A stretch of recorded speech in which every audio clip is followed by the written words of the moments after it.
할렐루야. 우리 믿음으로 서로 축복하시면서 고백하시겠습니다. 다른 이름은 없습니다. 또 고백하시겠습니다. 복음은 멈출 수 없습니다. 아멘. 복음이 멈출 수 없기에 코로나도 지나가고 또 목사님의 건강도 회복이 되시고 또 쓰러졌던 성진 형제도 일어나고 하나님께서 우리에게 예수 그리스도 이름의 능력을 체험하게 하시는 줄 믿습니다. 이 하나님께서 살아계심, 하나님의 일하심, 이것은 복음 전하는 자를 통해 역사하신다고 강단을 통하여 말씀해 주셨습니다. 그러려면 우리가 전하는 이 복음이 무엇인지를 우리가 알아야겠죠. 이제 올해 들어서 더 하나님께서 저를 훈련시켜 주시면서 더 생각하게 하시는 부분이 이겁니다. 나는 복음을 어느 정도로 생각하고 말하고 있는가? 나는 복음을 어느 정도로 생각하고 전하고 있는가? 그것이 정말 어느 정도로 나에게 사상이 되어 있는가 하는 부분을 많이 생각하게 됩니다. 우리 성도님들, 예수 그리스도의 이름이 구원의 유일한 길이라고 믿으십니까? 모든 사람이 정말 구원을 받아야 된다고 믿으십니까? 그렇다면 우리는 어떻게든 복음을 전하게 될 것이고요. 복음을 전하기를 소망할 것이고, 하나님은 성령을 통해서 우리 안에 그 복음 전할 소망을 넣어주시고 소원을 넣어주시고 우리의 인생을 통하여 그 일을 행하실 줄 믿습니다. 그리고 이 복음을 전하는 것, 다른 이름 없다고 말하는 것, 정말 지금 당장 눈앞에 이렇게 보여줄 수 없는, 천국과 지옥이 있어? 있으면 보여줘봐. 하나님이 있냐? 보여줘봐. 하는 이런 시대에 뭔가를 보이지 않는 건 믿지 않으려고 하는 이 시대에 우리가 복음을 전할 수 있도록 성령께서 살아서 역사하시는 일들이 나타날 줄 믿습니다. 그래서 저는 이 사도행전 말씀이 선포되는 와중에 태국 선교지의 일정이 나왔고, 그런데 또 그것을 준비하는 중에 성진 형제 일을 듣게 되면서요, 우리 온 교회가 함께 기도하는데 하나님께서 일하시는 것이 너무나 놀랍고 감사했습니다. 우리가 기도해서 그렇게 기적이 일어난 게 아니겠죠. 하나님께서 영광 받으실 일이었는데 우리를 그 가운데 동참시켜 주신 줄 믿습니다. 그래서 이제는 우리가 해야 될 것은 일어나서 복음을 전하는 것. 정말 감사합니다. 이번 한 주간 동안 특별 새벽 기도를 통하여서 선교지와 이렇게 한 마음이 되어 있고 한 그런 시간표로 같이 응답 받아가는 것이 너무 감사합니다. 또 시대가 좋아져서 실시간으로 선교지에서 무슨 일이 일어나고 있는지 그곳에 최진호 특파원이 계속해서 전달해줘서 정말 감동이 실시간으로 전해지고 있습니다. 우리 그 태국 선교 일정이 마쳤을 때에 우리도 함께 그 기쁨에 동참하고 더 힘있게 복음의 증인으로 서게 되기를 원합니다. 이 모든 태국 일정이 마쳐질 때까지 우리가 기도의 끈을 놓지 않기를 원합니다.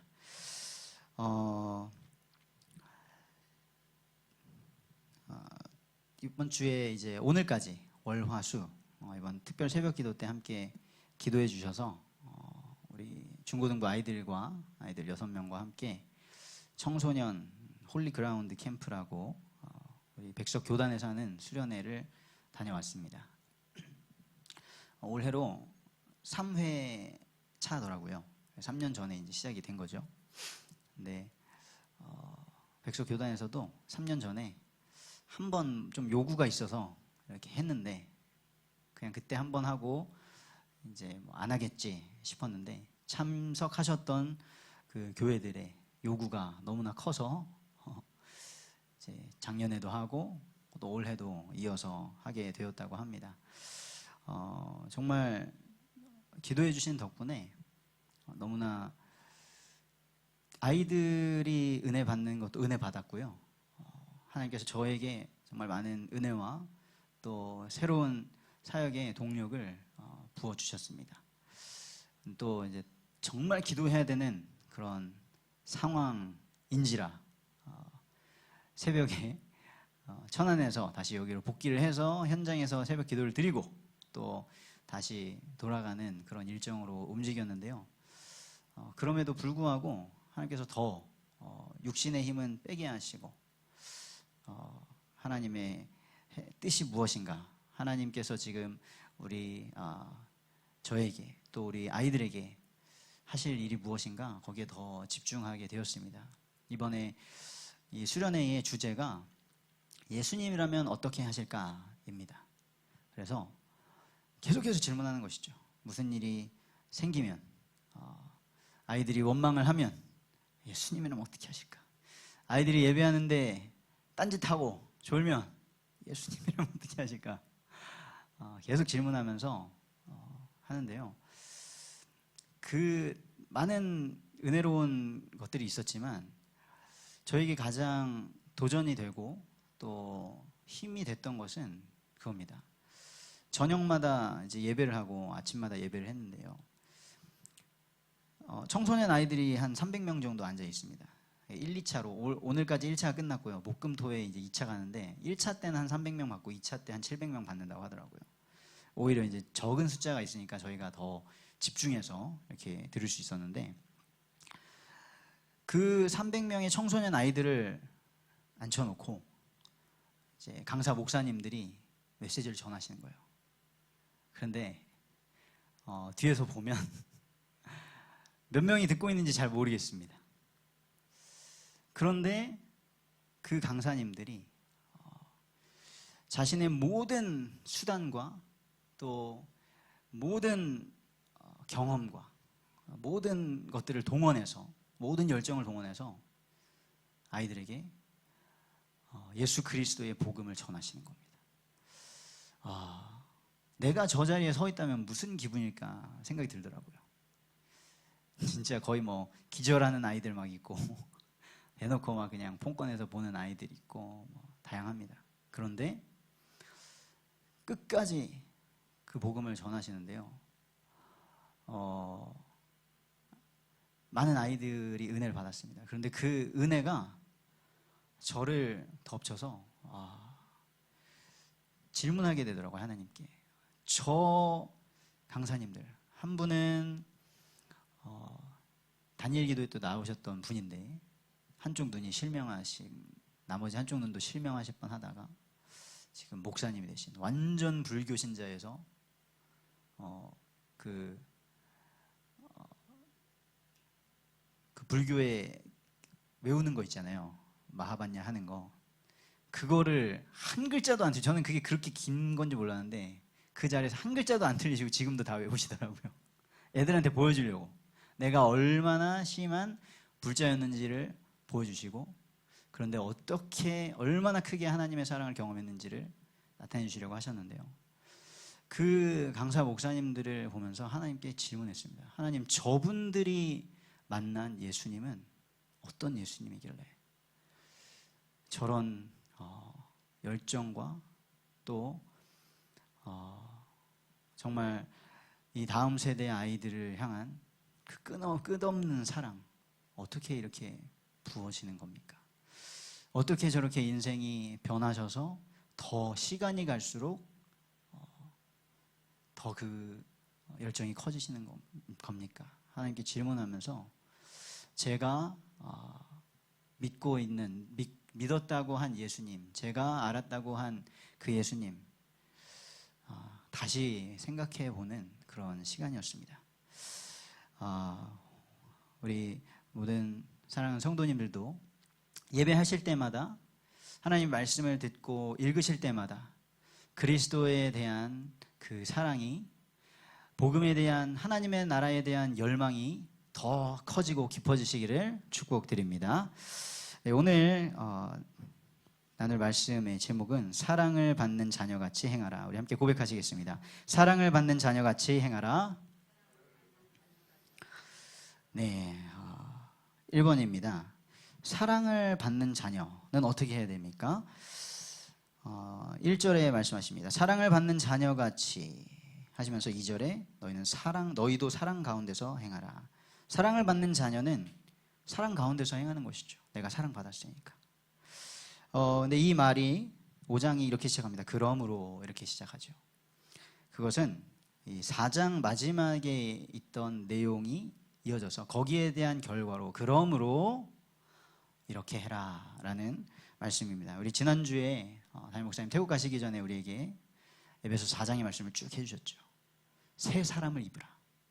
그리고 새 사람답게 말하고 살아라. 이걸 말씀해 주셨습니다. 새 사람을 입었으니까, 너희들은 새 사람이 됐으니까 그러므로 말씀하시는 거죠. 그 어떻게 새 사람이 된 것입니까? 우리는 더러운 옛사람 입고 있었는데 예수 그리스도로 새 사람을 입게 되었습니다. 그 사랑을 우리가 덧입은 것이죠. 그 결과로 사랑을 받는 자녀같이 행하라 이렇게 말씀하고 계십니다. 에베소 4장 후반부에 보시면 다시 약간 복습을 해드리면 새 사람을 입은 자는 어떻게 하냐면요, 참된 것을 말합니다. 이제 더 이상 거짓된 것을 말하지 않아요. 없는 것을 막 있다고 말하지도 않고요, 안 믿어지는 걸 막 믿는다고 얘기하지도 않고, 그리고 막 남에게 거짓을 하지도 않습니다. 그리고 분을 품지만 어떻게 하죠?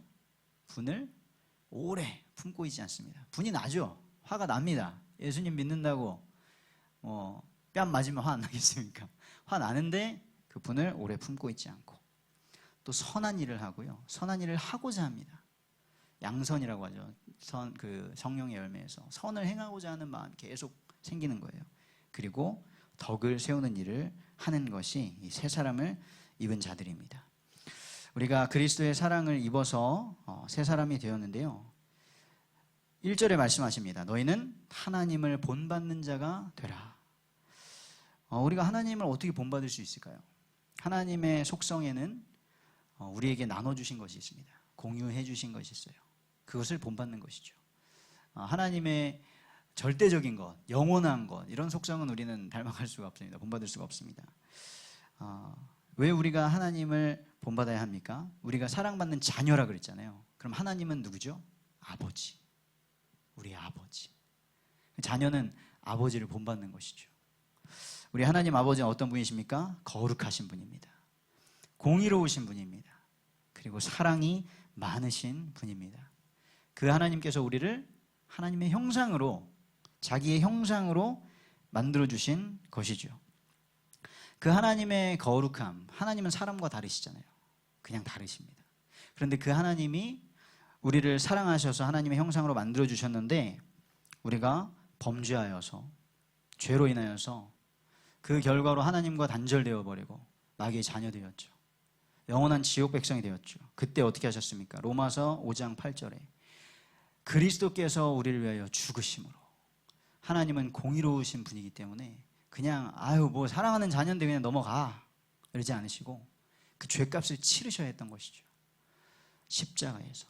그래서 그 십자가는 하나님의 공의라고 말씀하셨습니다. 그러면서 그곳에서 값을 다 치르시면서, 다 이루었다 하시면서 우리의 죄값을 다 치르셔서 하나님의 사랑을 나타내셨습니다.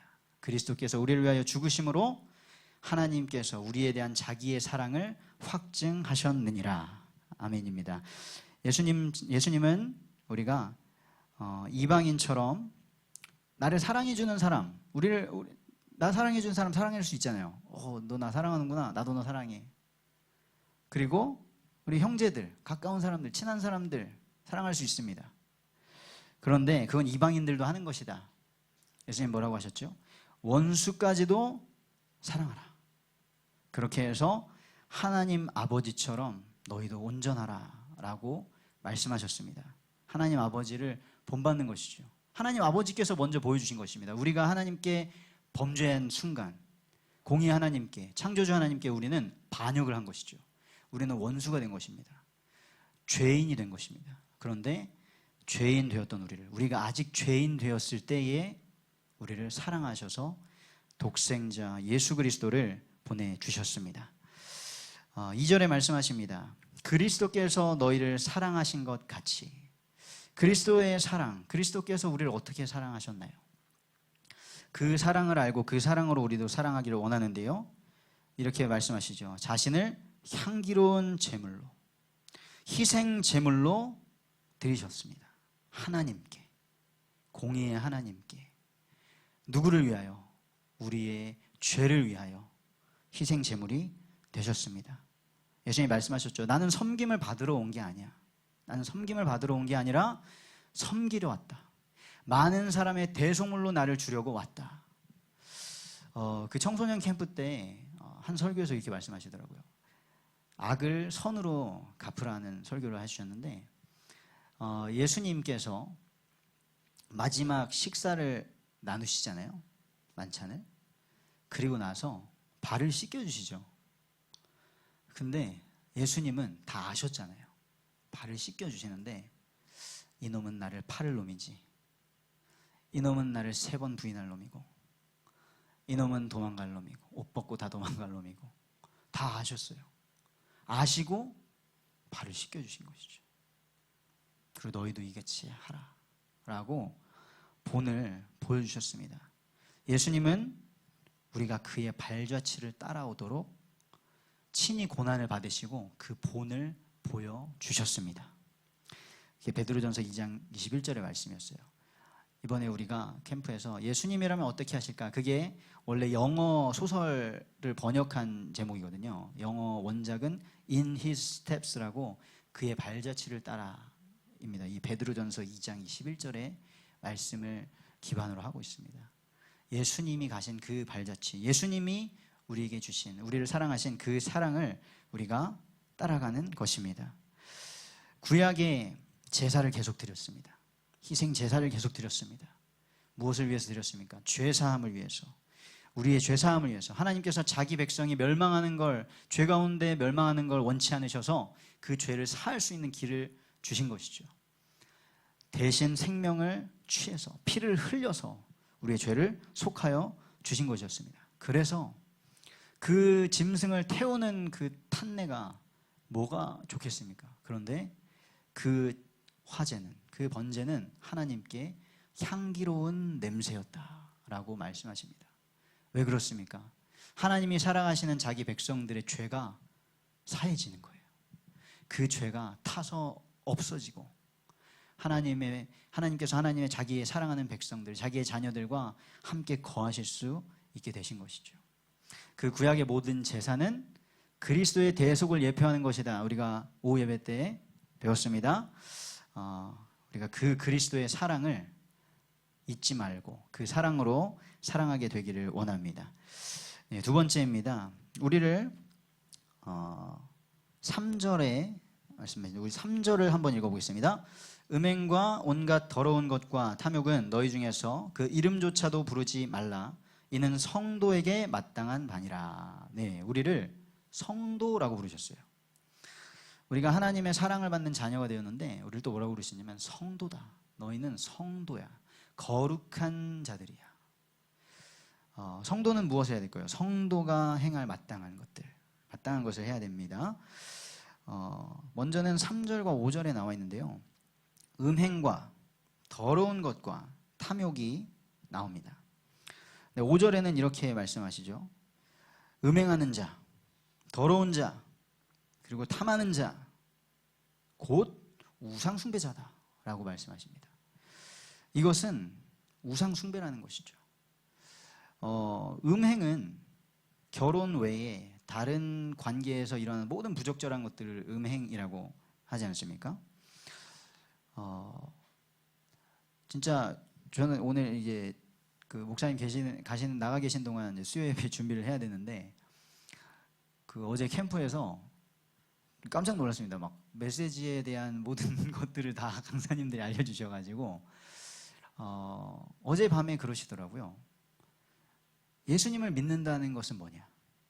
예수님과 결혼한 것이다. 이렇게 말씀하시는 거예요.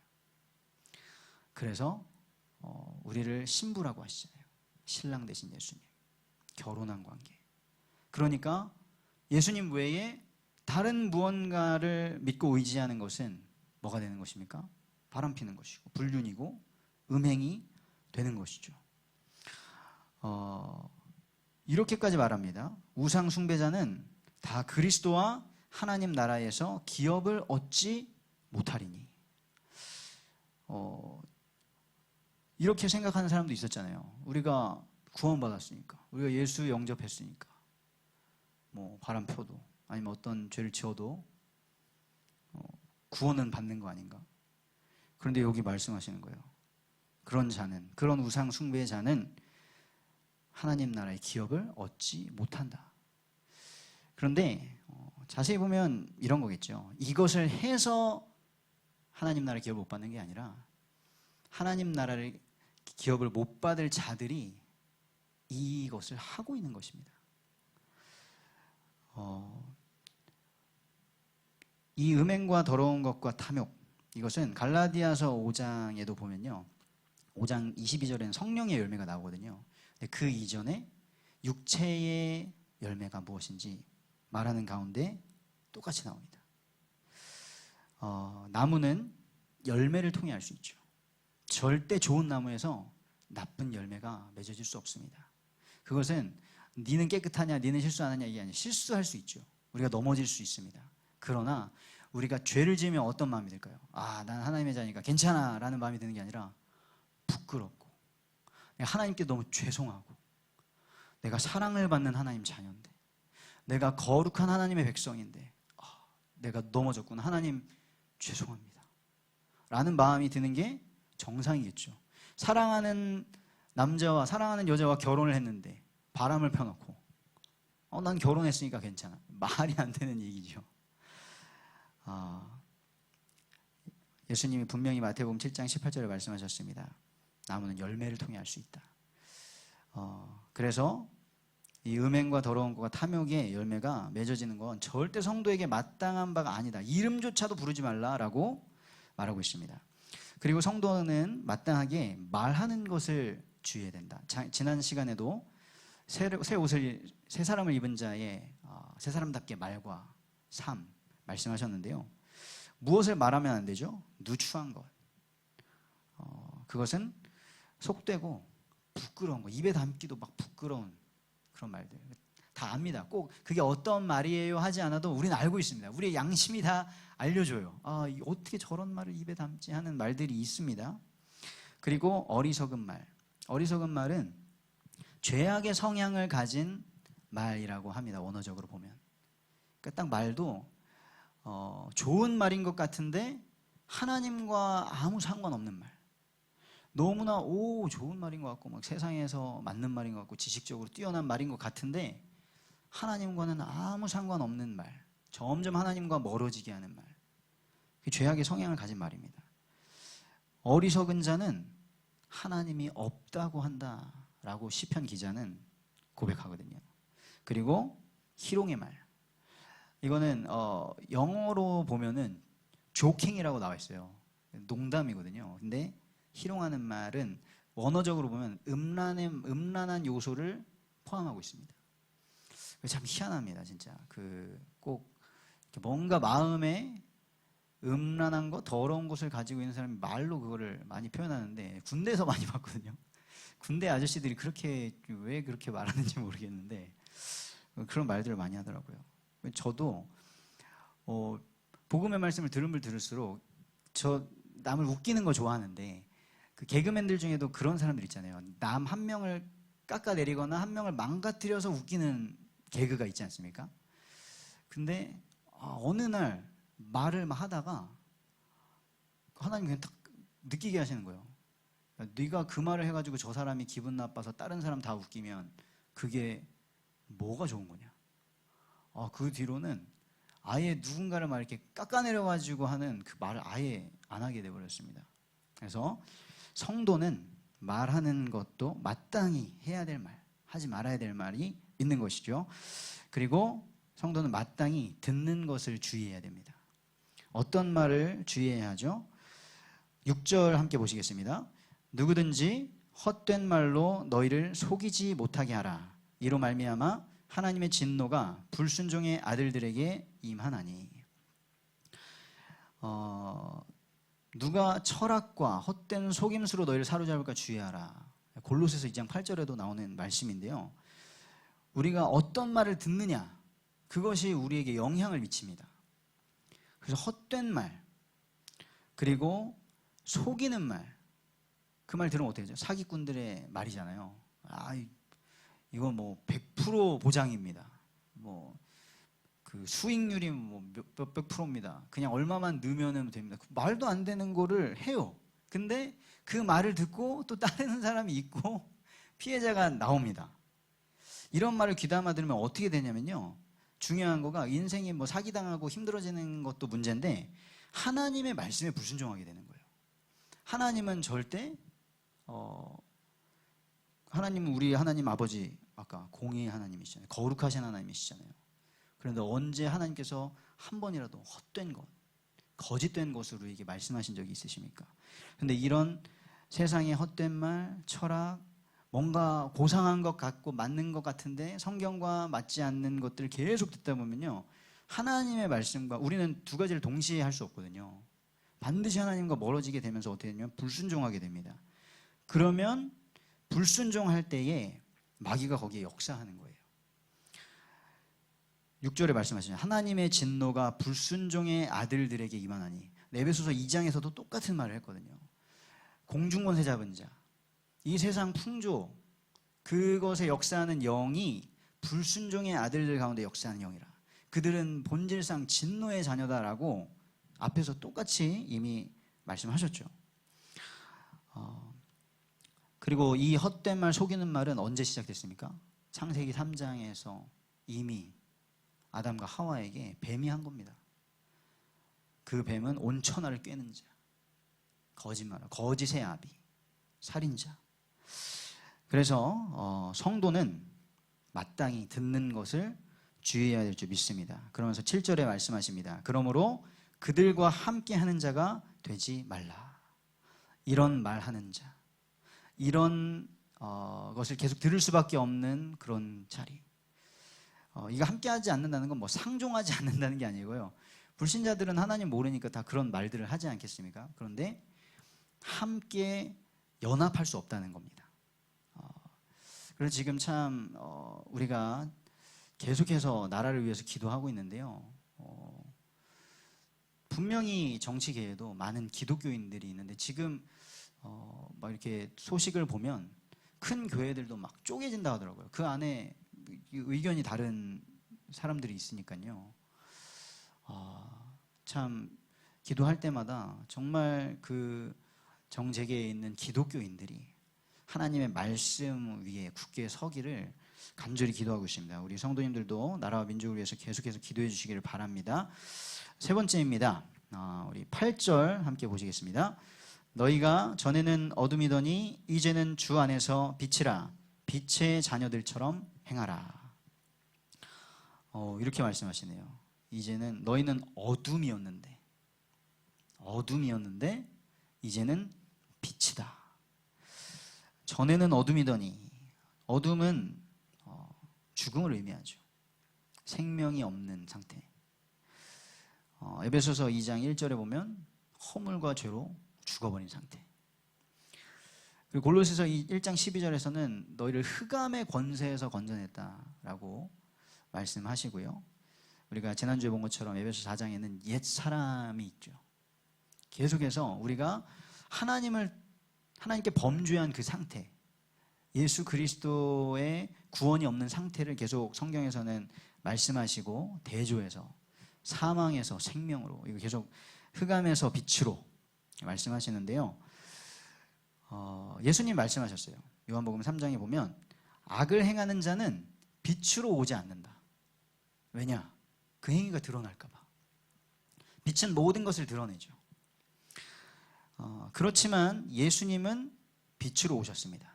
그리고 예수님을 믿는 모든 자들을 어둠에 거하지 않도록 주님은 그렇게 하시는 것이죠. 그래서 우리가 어디에서 구원받았는가? 우리가 그리스도의 생명의 빛이 없던 그 흑암의 자리, 전에 우리가 어둠이었던 그것을 잊어버리면 어떻게 됩니까? 그 삶으로 또 돌아가게 되는 거예요. 실컷 10가지 재앙, 양에 피 바르고 출애굽해서 나왔는데, 홍해까지 가르고 나왔는데 이스라엘 백성이 뭐라고 합니까? 애굽으로 돌아가자. 어둠의 자리로 다시 돌아가자. 그렇게 되는 것이죠. 그래서 우리가 어디에서 구원받았는가 잊지 않기를 원합니다. 이 9절 같이 보시겠습니다. 빛의 열매는 모든 착함과 의로움과 진실함에 있느니라. 빛의 열매를 말씀하셨어요. 열매 하면 나무죠. 빛의 자녀는, 빛의 사람은 이 열매를 맺게 된다는 그런 말씀이죠. 그런데 빛의 열매는 뭐라고 나가십니까? 착함과 의로움과 진실함. 이것이 우리의 삶에서 나타난다는 것이죠. 에베소서 4장 지난주에 봤던 끝에 보면요, 옛사람에게는 뭐가 나오냐면 악독과 분노와 노함, 이런 것들이 나온다는 거예요. 착한 게 없어요. 선한 게 없죠. 하나님이 선이시니까. 그리고 하나님이 의이시잖아요. 하나님의 의로우심. 그러니까 우리가 빛의 자녀가 되니까 하나님의 속성이 나오는 겁니다. 그리고 진실함. 우리 하나님은 진리의 하나님이신 줄 믿습니다. 10절 같이 보시겠습니다. 주를 기쁘시게 할 것이 무엇인가 시험하여 보라. 주를 기쁘시게 하는 것. 우리 하나님을 기쁘시게 하는 게 뭔지, 그게 뭘까? 이걸 시험한다는 건요, 그게 뭘까? 그게 정말 우리의 삶에서 하나님을 기쁘시게 하는 게 뭘까? 구체적으로 고민하고 행한다는 것이죠. 그래서 질문해 봐야 돼요. 이번 실천적인 질문, 우리 성도님들도 다 같이 하셨으면 좋겠는데요. 예수님이라면 어떻게 하실까? 어떤 문제를 딱 당했어요. 가족에, 아니면 내 일에, 내 몸에 뭐 일이 생겼어요. 그때 바로 그냥 옛사람의 습관 따라가지 마시고 한 질문을 딱 해보는 거예요. 예수님이라면 어떻게 하실까? 와, 이번 캠프 기간 동안 진짜 우리 아이들 보면서 엄청 많이 질문했습니다. 예수님이라면 어떻게 하실까? 근데 그게 이 질문의 핵심은 그거예요. 예를 들자면 주일날 교회 가야 되냐, 예배 나가야 되냐, 아니면 놀러 가야 되냐, 예수님이라면 어떻게 하실까 질문하면 뭐 하겠어요? 교회 오겠죠. 돈이 생겼는데 뭐 교회 시간표 따라 헌금해야 되냐, 내 뭐 맛있는 거 사 먹어야 되냐, 예수님이라면 어떻게 하실까? 헌금하겠죠. 이런 1차원적인 질문이 아니라요, 예수님께서 십자가 지시기 전에 하나님께 기도하잖아요. 하나님 원하시면 이 잔을 내게서 옮겨주시옵소서. 그러나 내 뜻대로 마시고 아버지의 뜻대로 하옵소서. 그러니까 이 예수님이라면 어떻게 하실까? 이 질문은 내가 사랑받는 자녀인데, 내가 빛의 자녀인데 하나님이 원하시는 것은 무엇일까를 질문하는 것이죠. 그래서 로마서 12장 2절에는 이 세대를 본받지 말고 하나님이 기뻐하시고 하나님의 온전하신 뜻이 무엇인지 분별하라, 이렇게 말씀하거든요. 이 시대에 정말 바른 신앙이 무엇인가 엄청 우리는 질문해야 합니다. 그리고 우리 11절 같이 보시겠습니다. 너희는 열매 없는 어둠의 일에 참여하지 말고 도리어 책망하라. 이런 것들은 은밀히 행하는 것들, 말하기도 부끄러운 것들이라, 이렇게 말씀하고 있는데요. 어둠의 일에는 참여하지 말라라고 소극적으로 말씀하실 뿐만 아니라 더 나아가서 책망하라. 왜냐? 어둠의 일은 열매가 없다. 열매 있는 게 아니야. 그걸로는 절대 생명이 살아나지 않고 하나님의 일이 나타나지 않는다. 열매가 없고, 그리고 이 희한하죠. 꼭 어두운 데서, 음지에서 일들이 일어나잖아요. 그래서 제가 필리핀에서 유학 생활했을 때 한 번씩 뉴스에 막 나와요. 뭐 총기 사건 막 나오면, 그러면은 한국에서 연락 와가지고 요한아 너는 괜찮니? 그런데 뭐 100% 다 그런 건 아니지만 꼭 총기, 뭐 강도 이런 일이 일어날 만한 곳, 그런 시간대에 간 사람들이 꼭 일을 당하는 경우가 많더라고요. 그래서 이 죄악된 것들, 어둠의 일은 은밀한 곳에서 행하면서 말하기도 부끄러운 그런 것들인 것이죠. 그래서 우리는 그 죄악된 것들을 우리가 참여하지 않을 뿐만 아니라 책망하라 라고 말씀하시는데요. 마태복음 18장 15절에서는 우리의 형제가 죄악에 빠졌을 때에, 죄를 범하였을 때에 책망하는 이유가 뭐라고 하셨습니까? 그 형제를 얻기 위해서. 나 이렇게 잘하고 있는데 너 왜 그 모양이야? 이렇게 해가지고 우월감에 우리가 빠지려는 게 아니라, 우리가 그 사람 막 혼내가지고 본때를 보여주려는 것이 아니라, 그 영혼이 그 죄악에 빠져 있으면 안 되는데, 그래서 책망하여 회개하고 돌이킬 수 있도록, 그래서 나 자신과 교회를, 하나님의 교회를 지키기 위함인 줄 믿습니다. 우리 마지막입니다. 우리 14절. 그렇게 해서 13절에 그래서 그렇게 책망을 받아서 빛으로 말미암아 만약에 그것이 드러나면, 빛만 비춰지면, 진리의 빛, 예수 그리스도의 빛, 성령의 빛만 비춰지면 그것이 빛이 되는 것이죠. 중요한 사실은요, 마귀는 창조자가 아니거든요. 그래서 마귀의 것은 없어요. 하나님이 우리에게 다 주셨는데 하나님의 빛이 비치지 않으니까 빼앗겨 버린 거예요. 그러니까 하나님이 주신 소중한 성이 음란이 돼버리고, 하나님이 주신 재물 얻을 능력이 교만의 또 타락의 도구가 돼버리고 그런 것이죠. 원래 마약들도 다 원래는 목적이 뭡니까? 너무나 죽을 것 같은 통증, 고통에 있는 사람들을 진정시켜주려고 쓰는 게 마약이잖아요. 마약성 성분이 있는 거잖아요. 그런데 그거를 나 좀 좋은 기분 느끼려고, 이 세상에 막 근심 걱정 어려운 거 잊어버리려고 하는 거죠. 마귀에게 우리가 빼앗긴 것들, 흑암에 덮인 것들을 우리가 말씀의 빛으로 비추어서 우리 자녀들은 다 회복된 하나님의 나라를 이루어야 될 줄 믿습니다. 마지막 절 14절 같이 읽어보겠습니다. 그러므로 이르시기를 잠자는 자여 깨어서 죽은 자들 가운데서 일어나라, 그리스도께서 너에게 비추이시리라 하셨느니라. 아멘. 이렇게 말씀하십니다. 잠자는 자여 일어나라. 요한복음 1장 4절에 보면요, 예수님은 빛이세요. 그 안에 생명이 있다. 예수님은 생명이시고 빛이신데요, 그 그리스도께서 사망에 잠자는 자들,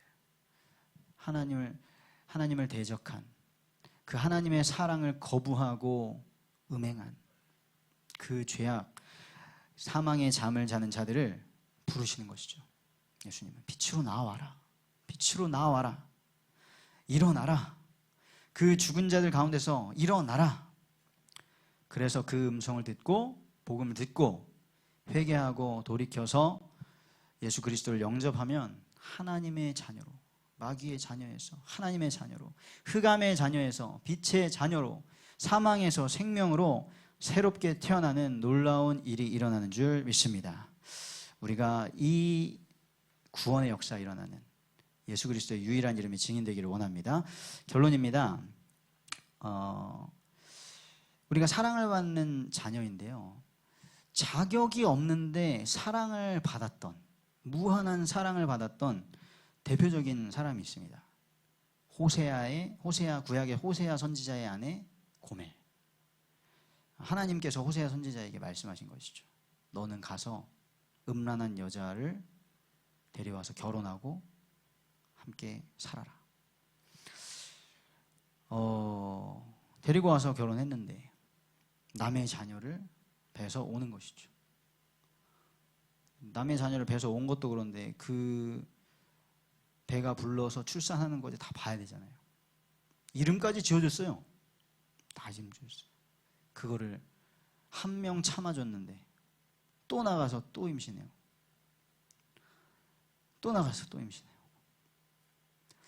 그런데 하나님은 호세아에게 그 여인을 사랑해라 라고 말씀하시는 거죠. 호세아가 계속해서 하나님의 말씀대로 사랑해주고 견디어 주었는데 음행이 계속됩니다. 그리고 호세아서 3장에는요 이렇게까지 나와요. 이 여자가 나갔다가 그 사랑을 또 거부하고 또 나갔다가 어디에 이제 무슨 문제에 처해가지고 팔려버린 거죠. 노예가 돼버린 거예요. 그러니까 호세아가 그 여인을 사와요. 호세아 3장에 보면 은 15과 보리 한 홍멜 반으로 사왔다고 나오는데요. 그렇게 이제 연구 자료에 나오더라고요. 보통 그 노예를 하나 사는데 은 20에서 30. 그거는 보통 한 1, 2년 봉급의 돈인데 호세아가 돈이 어디 있습니까? 근데 은 15에 보리 한 호멜 반을 더했다는 건 자기가 있는 거 탈탈 털고 부족해서 먹을 것까지 다 해가지고 사왔다. 자기 모든 걸 들여서 사왔다. 그리스도의 사랑이죠. 자기의 자신을 들여서 자기의 자신의 생명을 들이셔서 우리를 사신, 속량하신 그 은혜. 그리고 놀랍게도 3장 이후로요, 그 자녀들의 이름이, 원래는 그 자녀들의 이름을 앞에서는 뭐라고 줬냐, 너는 내 백성이 아니다, 너는 긍휼히 여기지 않을 거다, 이 이름으로 다 지었거든요.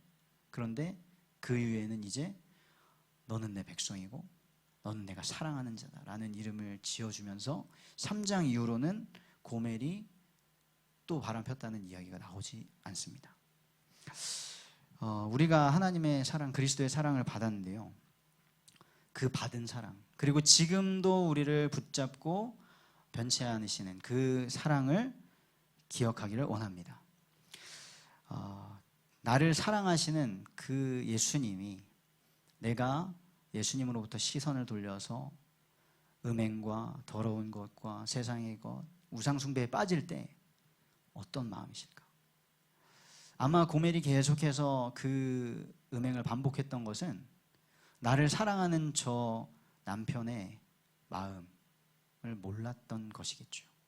그런데 자신을 모든 것을 들여서 사고 난 후에는 알았던 것 같습니다. 우리도 이 하나님의 끝없는 사랑, 우리를 포기하지 않으시는 사랑, 자신의 독생자를 내어주신 그 사랑을 알고 우리가 죄에 빠질 때마다 하나님의 그 마음을 안다면 우리는 하나님의 은혜를 더욱더 구할 것이고요, 성령의 능력을 구해서 성화의 길로, 주님께서 우리를 영화의 자리까지 이끄시는 그곳을 향하여 달려가게 될 줄 믿습니다.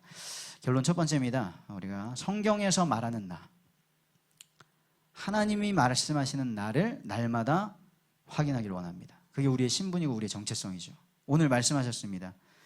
강단에서 말씀하셨죠. 우리가 그 유일한 이름을 소유한 자다. 그리고 오늘 그 이름을 증거하는 자다.